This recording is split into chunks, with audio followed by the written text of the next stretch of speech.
Video को like करके आगे शेयर ज़रूर कर देना। गिरने वाला होता है तो मैं हाथ पकड़कर उसको बचा लिया करता हूँ। फरमाते हैं कि जो मेरा हो जाता है फिर मैं उसको गुमराह भी होने नहीं देता। फरमाते हैं कि मोहम्मद हुसैन इब्ने मंसूर हल्लाज के दौर में मैं नहीं था, अगर मैं होता तो फिर उनको बचा लेता। यानी मैं उनसे इस तरीके की कोई बात होने नहीं देता, उनको सहारा दे करके बचा लेता। उस वक्त मैं नहीं था इसलिए ऐसा हुआ, अगर मैं होता तो उन्हें बचा लेता। गौस पाक रदी अल्लाह ताला के सिलसिले में जो सिर्फ बैत हो जाए उसके बाल बाल को गौस पाक मुनव्वर कर देते हैं। लेकिन बात सिर्फ बैत होने की है। लोग आजकल तो कपड़ा पकड़ के कहते हैं कि हमने अपना हाथ गौस पाक के हाथ में दिया, लेकिन ये सिर्फ रसूमात की तरफ लोग आज फंस गए हैं। हकीकत में बैत होता कौन है?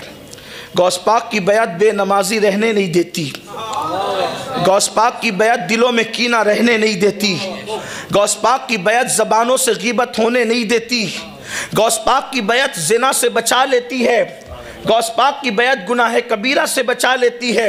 हमने बैत को रस्मों पर छोड़ दिया है, हकीकत की तरफ आने को तैयार कौन है?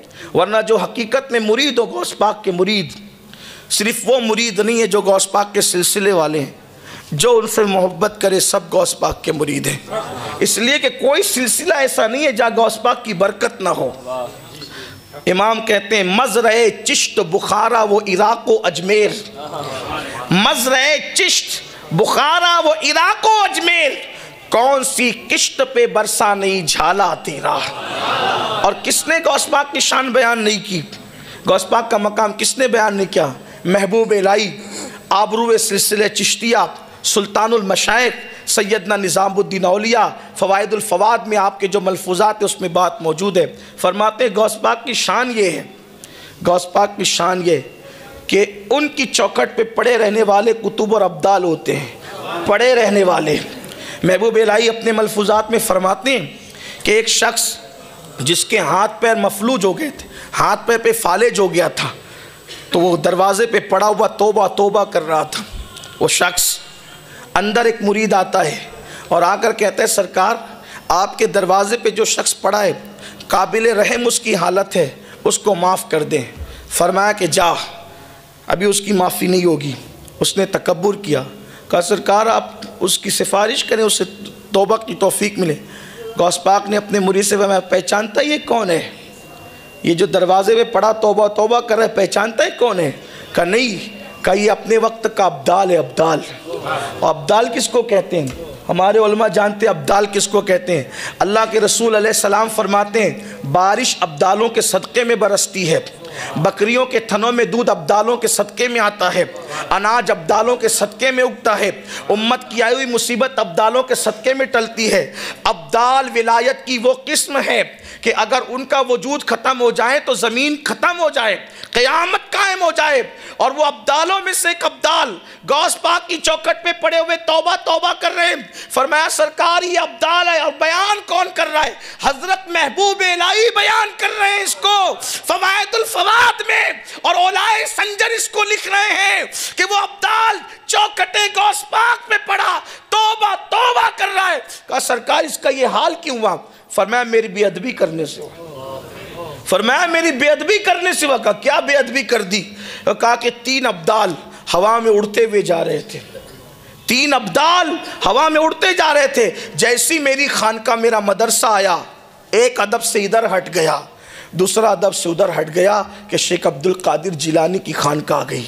लेकिन ये था अब्दाल, इसने सोचा कि मैं भी वली हूँ, गौस पाक भी वली है, तो फिर उनकी खानका का अदब मैं क्यों करूं? एक उधर हटा एक उधर हटा, ये जैसे ऊपर गया इसको पटक दिया गया नीचे। और फरमाया कि इसका ये हाल हो गया। सिर्फ कब? गौस पाक की खानका के ऊपर से गुजरने का नतीजा ये है। ज़बान से कोई तौहीन नहीं की, ज़बान से कोई बेअदबी नहीं की, ज़बान से कोई गुस्ताखी नहीं की, बस हम भी वली ये भी वली, हम इनकी खानका का एहतराम क्यों करें?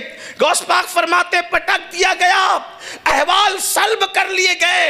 विलायत देना भी गौस पाक के हाथ में है, और देने का मकाम तो अपनी जगह है। फरमाते देना भी मेरे इख्तियार में है, और मुझे सलबुल अहवाल की मंजिल मिली है, यानी विलायत देता भी हूँ और जिसकी चाहता है छीन भी लेता हूँ। हुजूर गौसुल आजम दस्तगीर ने फरमाया।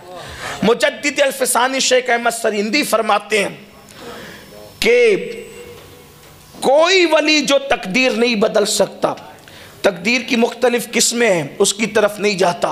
बाज़ ने 5 का, बाज़ ने 3 का, कुछ लोग एक ही मानते हैं। लेकिन मैं उलमा के तशरीहात की तरफ जाए बगैर कहता हूँ, मुजद्दिद अल्फसानी कहते हैं कि जो औलिया, सारे औलिया जो तकदीर नहीं बदल सकते, तकदीर की उस किस्म को तन्हा गौसुल आज़म दस्तगीर बदल सकते हैं। तकदीर बदलने का इख्तियार कुदरत ने उनको दिया। तकदीर किसे कहते हैं?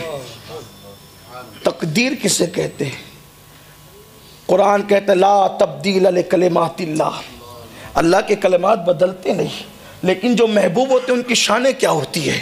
मैं इस वक्त तकदीर की तशरीह नहीं करता, लेकिन इतना ज़रूर कहता हूँ, खुदा के अम्र का नाम तकदीर है।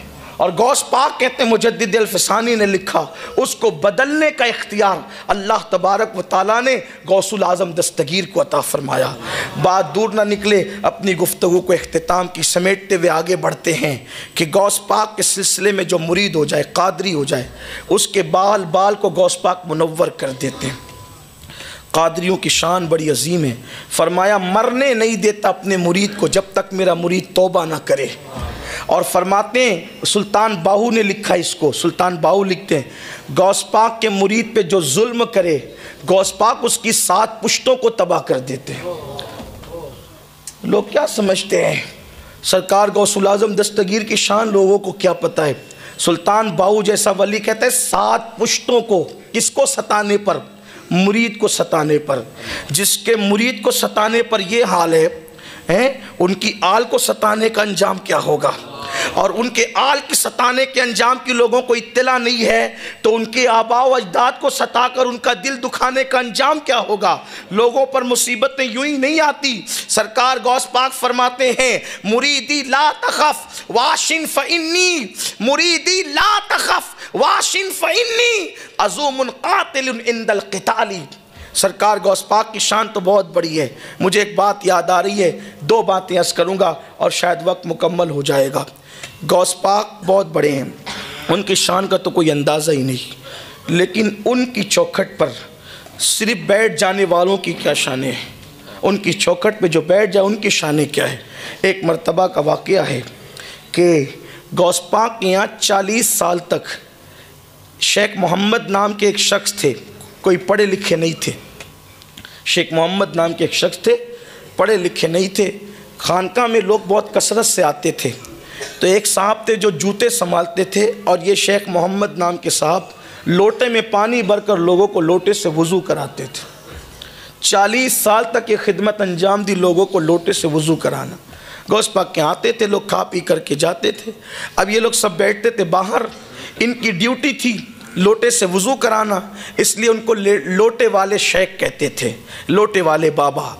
अब हुआ ये, इन्होंने एक दिन चप्पल वाले बाबा से कहा कि हम 40 साल से आप चप्पल संभाल रहे, मैं लोटे संभाल रहा हूँ, ये बताएं कि यहाँ आने से लोगों को मिलता क्या है, यहाँ आने से लोगों को मिलता क्या, यहाँ के लोग करते क्या हैं।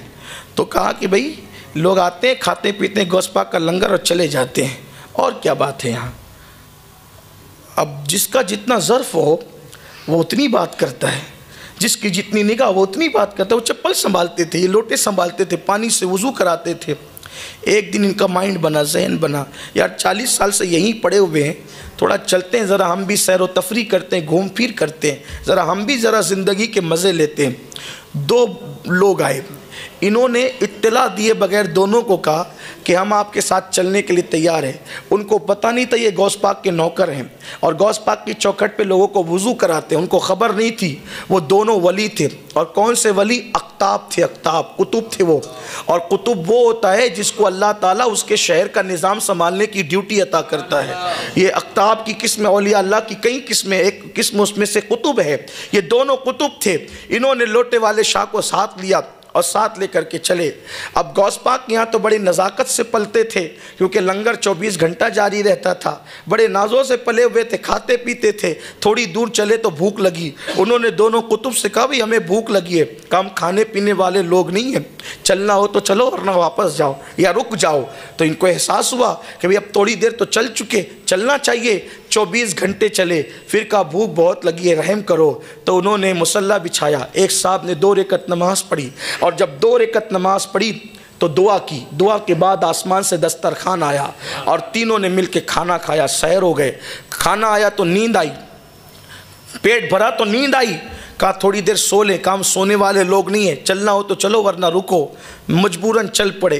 फिर 24 घंटे चलते चलते गुजरे। कहा भूख अब बर्दाश्त नहीं होती। दूसरे साहब ने मुसल्ला बिछाया, 2 रकअत नमाज पढ़ी, दुआ की, दस्तरखान आसमान से ज़मीन पे आया।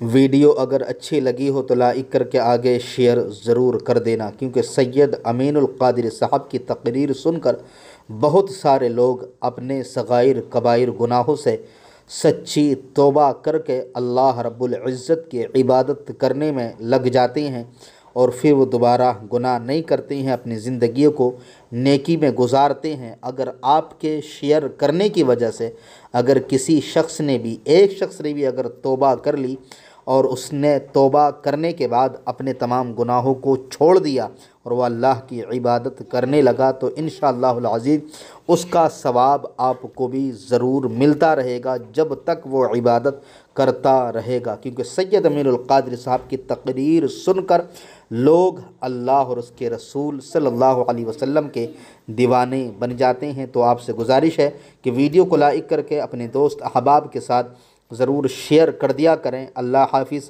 अस्सलामु अलैकुम व रहमतुल्लाहि तआला व बरकातुहू।